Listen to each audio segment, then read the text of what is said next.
So here's the real question. How do dentists like you, who aren't willing to let insurance dictate how you will run your practice, who want to create incredibly profitable practices without sacrificing your time or sanity, how do you create the strategies to ensure your practice not only survives but thrives in the 21st century? That's the blaring question, and Dr. Steve Schlintz is here to provide the answers. Welcome to Dental Practice Freedom Radio.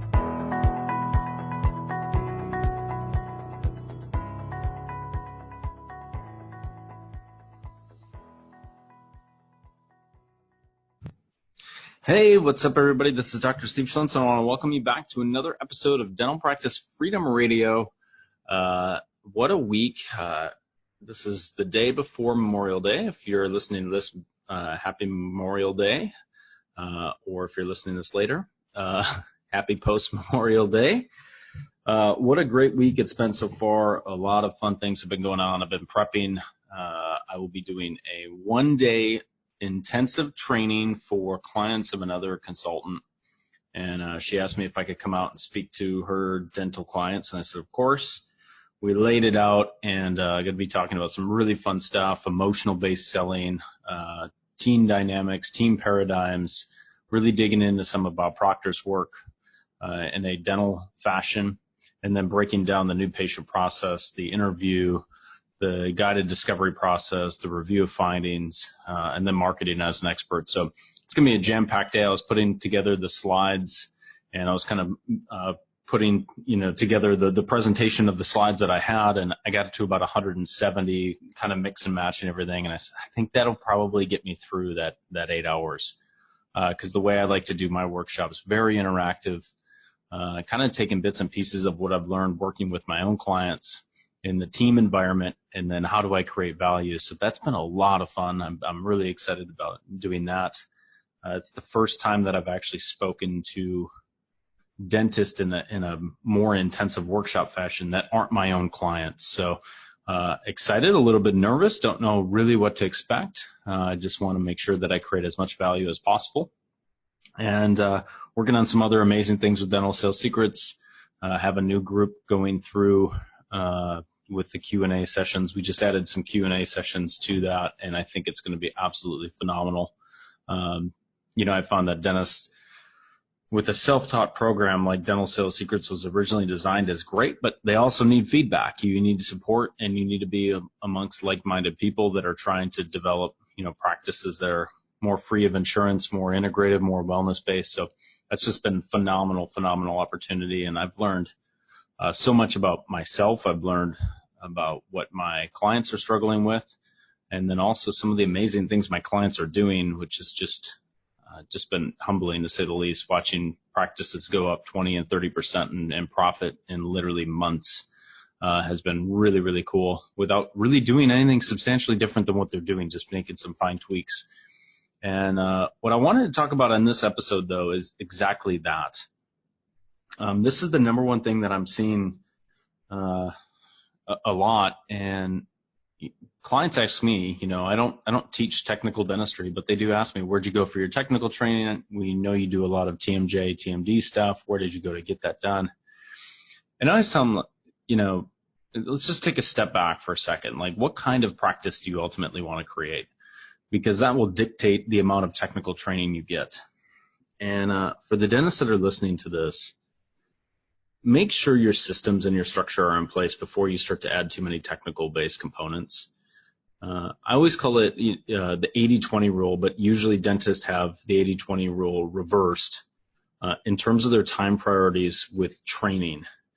And what I mean by that is they usually spend 80% of their time learning technical dentistry and 20% of their time learning business management systems and structural capacity of their office, team engagement, things like that.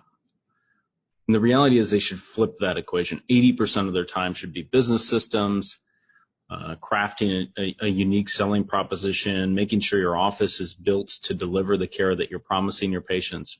And then 20% is on the technical-based component, the actual dentistry itself. And I have been a big believer that you have to be ruthless in what you offer, and the focus, almost like a maniacal focus on what you do best in your practice, and build your practice around that. Now, that's not to say if I do TMJ or TMD that I'm not going to be doing endo or dentures or implants or things like that, because patients are going to be in your office that may need those things. And if you want to be able to service those patients, then go ahead and do it. But if you try to learn all of the technical components with being great at everything, what ends up happening is you dilute what it is you really want to be doing. And so there's two folds to that. One is being, when you are doing technical based training, especially when you start, you want to have an area of focus. You want to become a master of something that just really does help your practice. Secondly, put the urge aside to always be learning technical dentistry and start to say, well, how do we maximize on what we currently have? The clients that I have had the most success with naturally have some level of technical skill. They've either been to Pankey, Coyce, Spear, Dawson, LVI, OBI, Texas Center. I mean, some Dentistry's optimal model. They've been in some advanced training, so they have something unique to offer. But what is often missed is the delivery system. And I think dentists drastically underestimate how much it takes out of the dentist to be able to do high-level technical dentistry day in and day out, and then to have a delivery system that allows you to do that. So it's funny, in Dental Sales Secrets, the way that I laid out the program was exactly how I learned and how I work on my practice on a daily basis, and then help my clients work on their practices on a daily basis. And the last video of the last module is where you get technical training. It's the last thing in the program. Like, it's literally the most unimportant part of all of it. But dentists have completely flipped the equation and magically think that technical training is the most important.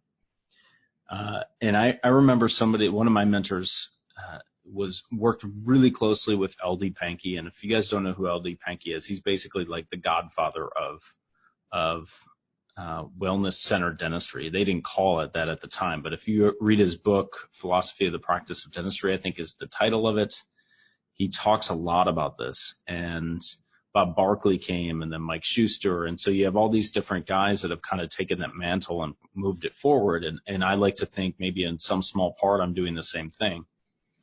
But somebody asked Pankey, like, what's the most important thing? Is it the business part of it, or is it the dentistry part of it, the technical component? He said, well, it's the one you don't have. And it's so true, because when I work with dentists, it's usually not the lack of technical training. They might need some polishing up, but believe me, you have enough to do some comprehensive dentistry in your practice. It's the delivery system and the business system behind it that makes that process repeatable. The process has to be repeatable.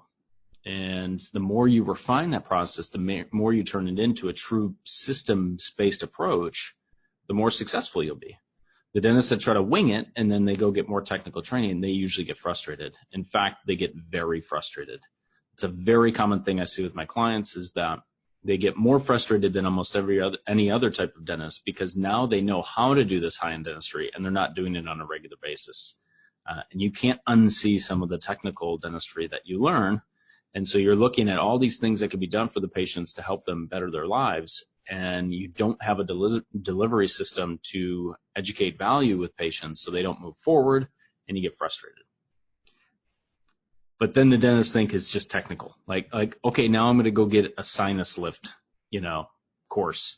I'm going to go learn more about bone grafting for my implants. And granted, that's important, but that's not going to increase the profitability in your practice first. It just isn't. In fact, it usually puts you more in a financial hole. So as you're going through this journey, make sure that you're spending time on the right things. And it is hard, because we are trained as dentists to believe that technical education is the be-all, end-all, and we need to be fantastic dentists. That is true. That's a prereq. But for most people that I work with, the system has to be in place first. And when you get the system in place about how to deliver more high-end value cases over and over and over, you can do whatever kind of technical dentistry you want to do. You now have a system that can really sell itself to the patients. And that would be my suggestion for you. Really focus on building out a delivery system to do your best dentistry over and over and over again. Stop chasing the technical bunny. It's not the be all end all. It really is not. And I will tell you with firsthand experience, you should build out the system first and test your office before you start to add the technical element, because I've seen a lot of dentists, they lose their sanity when they start to do a lot of technical dentistry. And I warn all my clients, like, listen, you might get into a situation where you're spending more time in your office, you're doing more technical dentistry, it's creating more chaos and stress for you. Focus on the system first, and then you can rev it up or decline it as much as you want based on where your practice is at, and where you want it to go. So hopefully you got value out of this. As always, I appreciate the reviews and the ratings and the questions that are coming out of the podcast. I really do appreciate it. It's been a lot of fun, and I think this is episode number 97.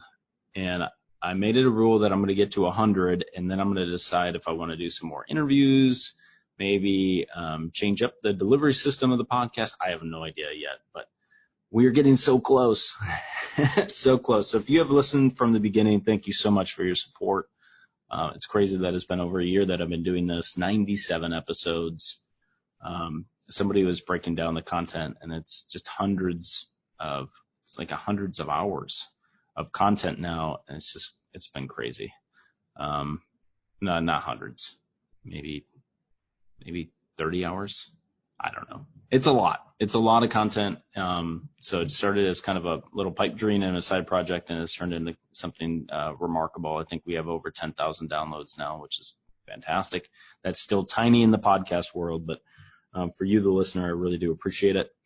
And happy Memorial Day, and I'll see you at the next episode.